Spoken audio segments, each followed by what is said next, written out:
Ladies and gentlemen, thank you for joining us here at JLC Media. This is a series that we've started some time ago called Leader to Leader. And gratefully, I have a number of folks that are in my life that have played significant leadership roles. The gentleman you're going to hear from today has played significant leadership roles in his life professionally.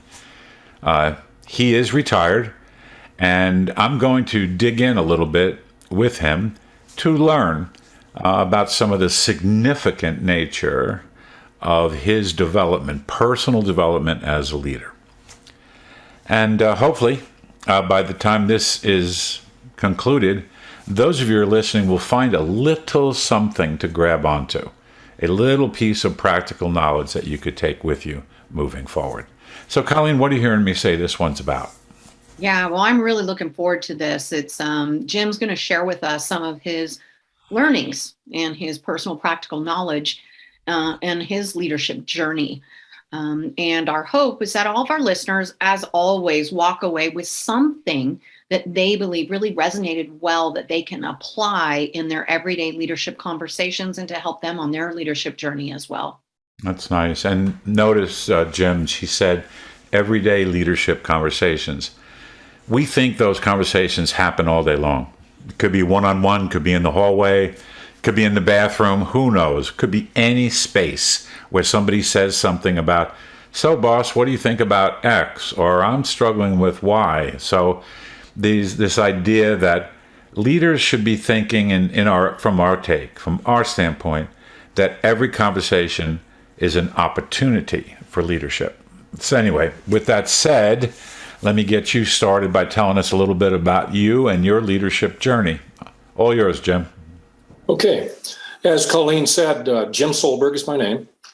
I spent 37 years with Ford, including 2 summers while I was still in college, almost all in manufacturing, and progressed through an initial kind of a process engineer in an assembly plant. And the job was fixing production problems. And that was that organization that I was in for almost 20 years, but it was really what we would call now project management. And so we were in charge of the launches of new product in the assembly plants every year. So we'd leave home in April, come home in October.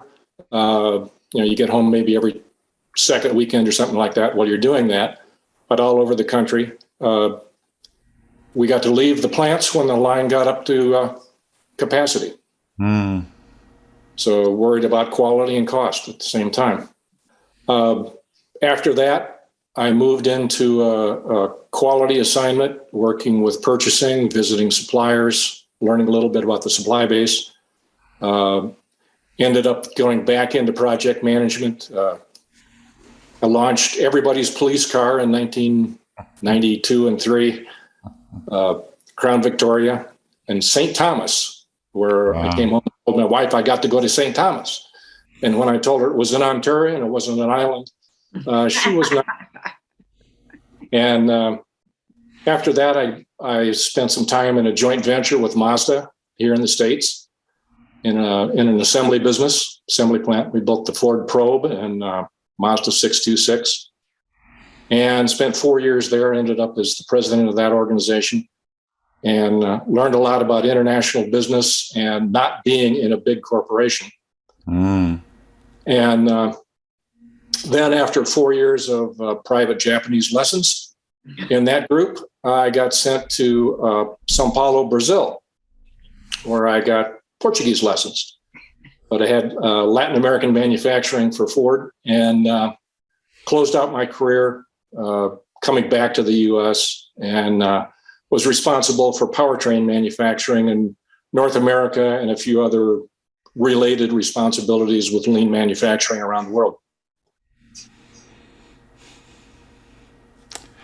That is quite the journey. Colleen, what did you notice in there that just kind of stuck with you as he was talking with us? I think I was sitting there writing down, I believe he said he was trilingual. Did I hear that right, Jim? Portuguese, Japanese, and English. And I took German in high school, but I've pretty much forgotten all of that. to stay and see. That sounds amazing. I mean, I just really enjoy the journey that you took and really adaptability. The other thing that stuck out to me was, you got another role and responsibility and you just pivoted and were adaptable to learn another language, to learn the culture, to learn how to best bring your best self into each new role that you had. That was probably the biggest thing that stuck out with me. Yeah, when you jump into a new culture like that, and even, the Japanese joint venture was in the U.S., but we had 190 Japanese foreign service employees in the organization. You quickly become fluent in pieces of their languages. So you have to be numerically fluent initially, and you need to be casually fluent in terms of social. But then when I was in South America, almost all the managers and Ford managers in foreign countries can speak decent English. And you take care and make sure you're heard, but you become restaurant and directionally fluent as well as numerically fluent so that you can, do your responsibilities and run your business.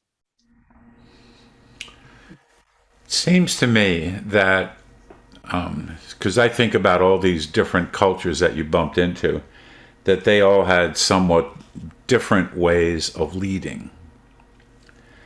And I'm wondering if you can tell us a little story in interacting with the varying cultures where there was an incident that just brought you up short and you said, I really need to think about this differently moving forward. Do you have one like that? Yeah, I was, the Ford culture is, and particularly in manufacturing, at any manufacturing, everything can be measured. And so I can find out if you've done your job for an hour or less than an hour or all day or all week or by shift or whatever. And so all those numbers are available.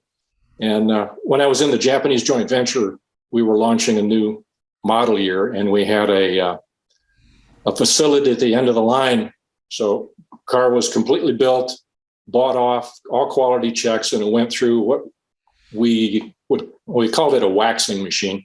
But basically it was spraying a protectorant on the underbody of the car because it was going to be shipped all over the world.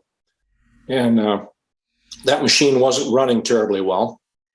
And the culture part was that the thing was designed and built and installed by our manufacturing engineering Japanese employees. And Mazda had a philosophy then, still does some, that the more you practice, the better you get. And you can always fix something that you haven't done correctly the first time, but you need to make sure that the process is always moving forward, getting better every day, all the time. And that clashes with the US culture and manufacturing that says, well, maybe you don't want to do that. Maybe you want to shut it down and fix it and then start it back up again. And that's more of the Toyota culture in terms of their lean manufacturing. And so those things clashed. And in order to get some results on that, before I was president of that, I was EVP. And so I walked into the Japanese president's office and told him I needed his help. And if I could show him what the problem was, perhaps he could help me resolve it. And so the gentleman that was president of our assembly business and I walked out and looked at this machine, and we stood there, for about half an hour and just watched it work and not work and so on and so forth. And right after that short meeting, there was a flurry of Japanese elbows, and they got the message because I couldn't communicate to them essentially the way they were used to being communicated to, but I knew I had a problem and I had to solve it. And so I used the resource of my boss, who was from the other culture, to make sure that we got the results we needed. So beautiful story. And this is, we always talk about developing personal, practical knowledge to do things. Colleen, what did you hear in that one that resonates with you around this development of PPK And the other thing we talk about, leaders' responsibility is to broker resources. That was probably in there too. What are you thinking, Colleen? Yeah. Well, I really like, Jim, how you articulated that problem solving and how both of the cultures kind of addressed it a little bit differently. And so how, might you address this? Because, there's a couple different ways you could go about it, and yet you weren't quite certain. And so the big piece that I really appreciated is how you kind of went to your boss and asked for help, right? Mm-hmm. Many times I think leaders, especially in those senior level positions, they think that's a sign of weakness. When, from our perspective, that is a huge sign of your self-awareness and recognizing that perhaps you need to broker some resources, such as your boss, as you mentioned, to bring him down to really co-create a solution so you could move the productivity line forward. And that's what I heard you say you did. You said, come on, let's go on down. You stood there side by side for, a little while trying to sort this out, and just really that working together, that collaborative effort produced that end result that you were looking for. Did she get you right there, Jim? Yeah, I think so. But I think the basis for how, the way I thought or still think in terms of solving problems was the first 20 years in Ford when I was in essentially project management. And in manufacturing, we led we put a mini company together at every launch. And so if it was a small launch of a new car for a new model year and it was just a new grille and headlights and taillights, we'd spend 2 weeks there.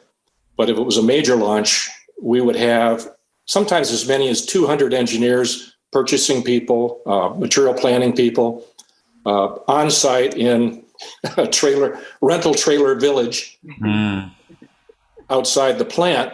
And that's where, we didn't get to go home until we had the line running properly at the highest quality levels that we could achieve. And later in my career, when I was in that roles in that organization, I was responsible for that launch. And I had built a rapport. And so if I had a problem, I could call the director of purchasing for Ford Motor Company. But all those people that reported back to get, for instance, that guy or the chief engineer for body engineering or whatever, none of those people worked for me. I had no direct line of authority to those people.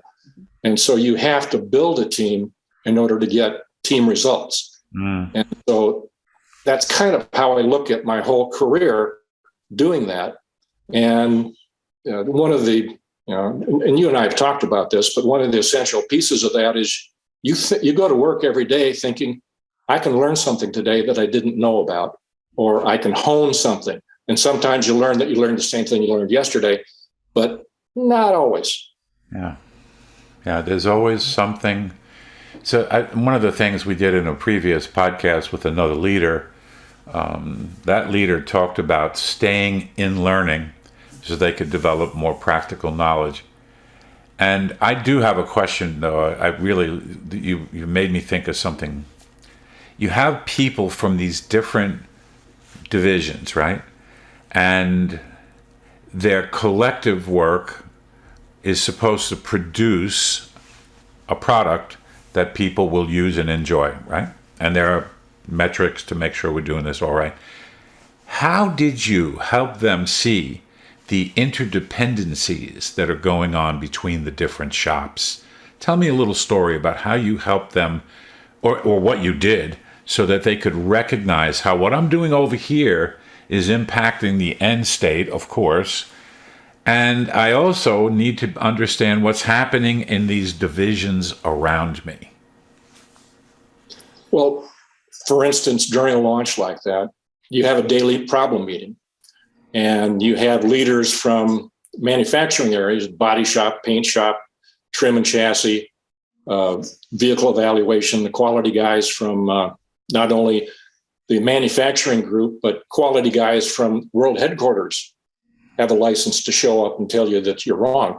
So, which happened often, but you make sure that you have prioritization on the key issues to stop annoying the customer. I mean, the speeches that I would give when I would visit my plants and talk with union leaders, and I'll explain some of that a little later on, but you always talk about quality and cost and delivery, which are the tenets of the Toyota production system, and their effect on the customer. So we're not doing this for us. We're not doing this because you're a nicer person than I am or your boss is bigger than my boss. We're doing it for the customer. And if you keep it toned and directed at what is this most significant problem causing us not to be able to meet our quality targets, our cost targets, our production targets, because all of those have a money fallout. And even worse, if we can't make our quality targets, I can't ship the car, or we won't let ourselves ship the car, which was a strong ethic then. So you go through that, sharing the issues, hopefully maintaining priority on what is the key issue that has to be solved right now, and you get the resources attached to it. So that's really interesting. So you actually opened up a whole bunch of things for us to talk about. But Colleen, what struck you the most in that set of sentences as he was talking about gathering different subsets of people together, and of course having the oversight from the head shed? What struck you? Yeah, well, a couple different things. I mean, he talked about creating a shared vision that everyone is collectively working towards, that customer-centric experience, right? Mentioning get in the car, right? The car needs to be created in a safe way so it can roll off the line and really produce that experience that Toyota is known for, right? And that the customer is expecting. So I thought that was really great that he pulled people together in a daily meeting.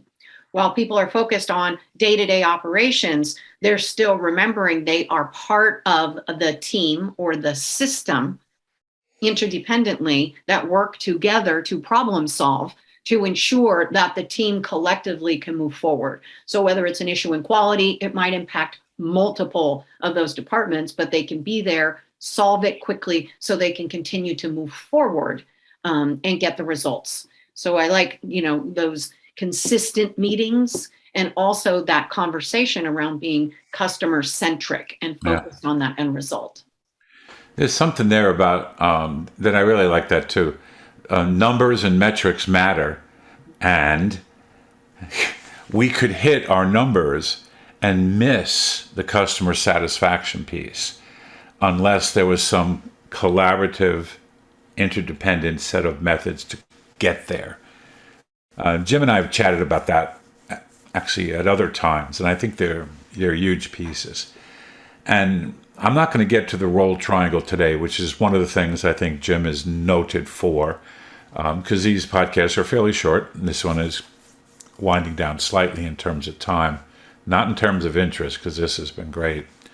But you mentioned that you, on purpose and in a very intentional manner, kept the union with you in the march. Talk to us about that. Why did that matter so much? And then tell me a little bit about how you did it. Well, again, when I was in the project management section of my career, the union was not in my focus.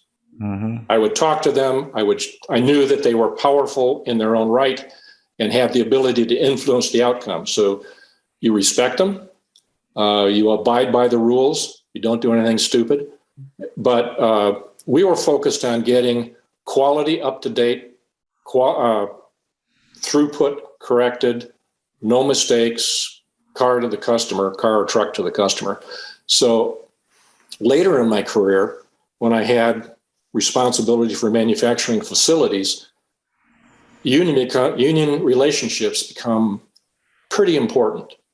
And every time I would go to a plant, it had to be at every plant every month for cost and quality meetings. And we had a set agenda that we set up around lean manufacturing. But again, the first thing that we ever discussed with anyone in any meeting, and all of our manufacturing meetings had a common purpose, even when the president of the company would want to go visit a plant for some PR thing, is we talked about safety first. And that's obviously a very important thing to the union. And by addressing that first, that respects their concerns. I would also then meet with the union leadership group and basically give a business 101 on cost of manufacturing, the impact of poor quality, the structure that makes profits for companies, the reason we have to be lean, the reason we have to be low cost and high quality at the same time is that the better the quality, the less you're going to spend on warranty and things like that. The faster you can get the product to the consumer, less disruptions you have in the system, you eliminate waste within the company, and so on and so forth. So part of your job is to be a teacher as a manager or a leader, and we can talk about those conflicts sometime. But you have this responsibility for results, and you can achieve them by focusing on several different things. And consistency of focus is very, very important. And you need to respect who you're talking to in terms of how you couch that message. Yeah, to respect somebody in that bargaining unit, and especially the leadership, will always pay dividends. And what I really loved about what you said in the last little section is you help people understand that your interest in doing this well was not because you thought it should be good, but because the entire system was designed to produce a product that the customer would be more than satisfied with. And I really love that. And if you can get everybody in these different spaces on board, you win. You win. So I've got to think that we have more to talk about, Jim. I think this has to be our first podcast. I'd like to talk next time about how you approached Lean and Six Sigma, because they aren't the same. They're not the same. And so many people say them in the same, they make the phrase Lean Six Sigma, and people wander around thinking, oh, I guess that's one thing that we have to work on. It's just not true. So I'd really want your insight on that, on how you help people understand those distinctions, and how, in fairness to everybody working in this arena of process improvement, that the Six Sigma piece has so much to do with the customer.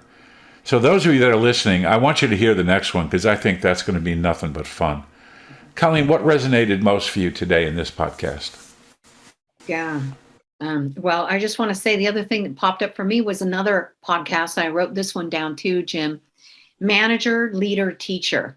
Yeah. We briefly touched on those three roles, and I think there's another great opportunity to get some of your guidance and insights, Jim, in the future on another podcast.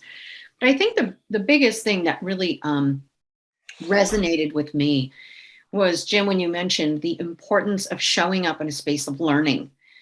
We, meet with C-suite clients a lot. We do executive coaching with them.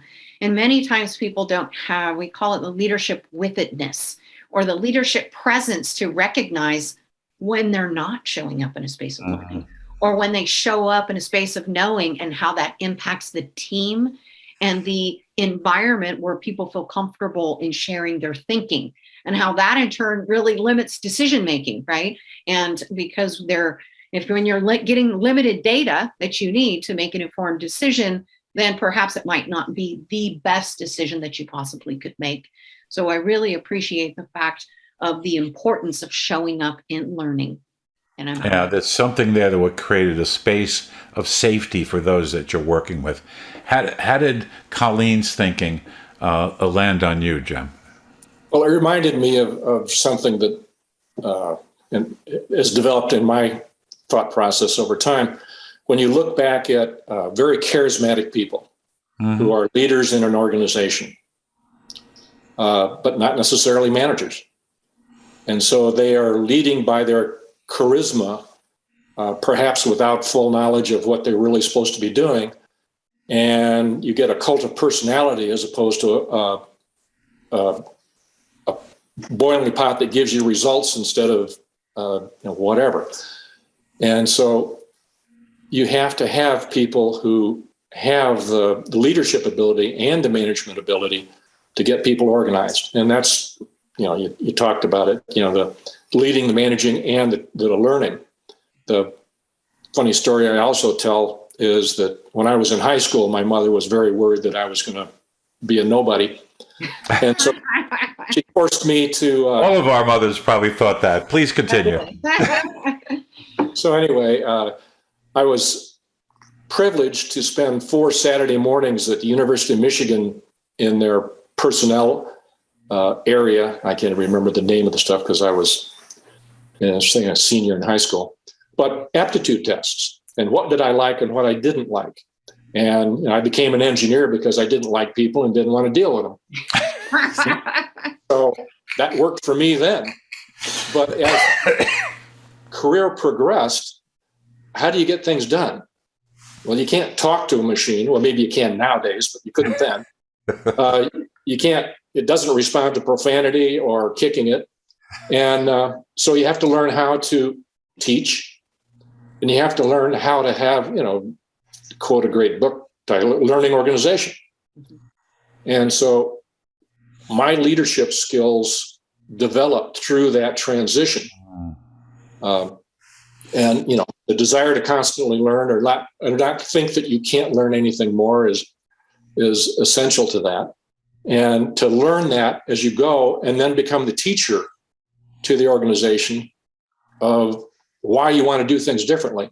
And people can get embroiled in the technicalities of lean manufacturing.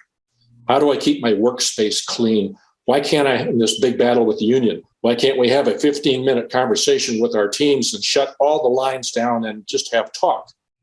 Well, we eventually segued into that because we got good results. But, the finance guys went crazy because we shut the line down for 15 minutes. So there's a big transition through a career. And if you can't make that transition, you're kind of stuck at whatever level you stop at. But for me, it's been fun to sit back and look back on the career and analyze why things worked and why things didn't.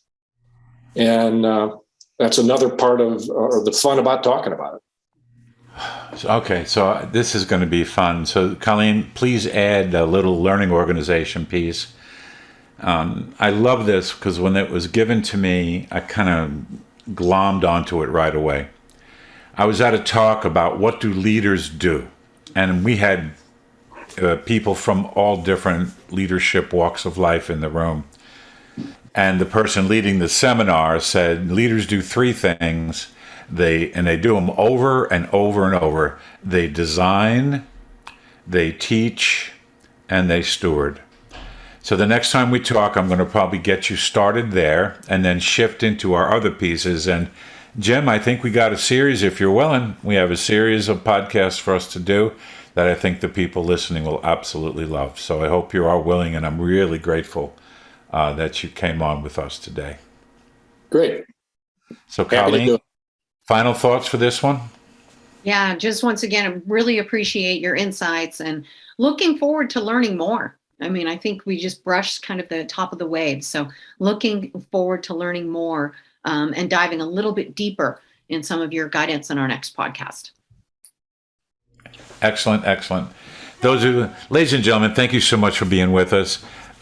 Jim Solberg is my friend, and he is a wonderful friend and a wonderful man, and I look forward to learning more from him. I look forward to learning more from him. And I hope you enjoyed the conversation. Remember, this is conversational leadership. That's really what this is all about. That the effective leaders generate and sustain quality relationships. How? Through conversation. You've been wonderful. Thank you so much for being part of us today. We look forward to the next time, and I'm gonna go wrestle him back in here again so that we can go after these next set of podcasts that we're going to do. Thank you for listening. Take care, be well, and if you're listening to this around the holiday season, which I bet you will, happy holidays to all of you. Thank you. Sincerest thanks for listening to this episode of the Everyday Leadership Conversations podcast. The Jorgensen Learning Center offers a variety of programs for individuals and organizations to enhance their communication and leadership skills. To find out more about programs and upcoming webinars, check out our events page at gojlc.com.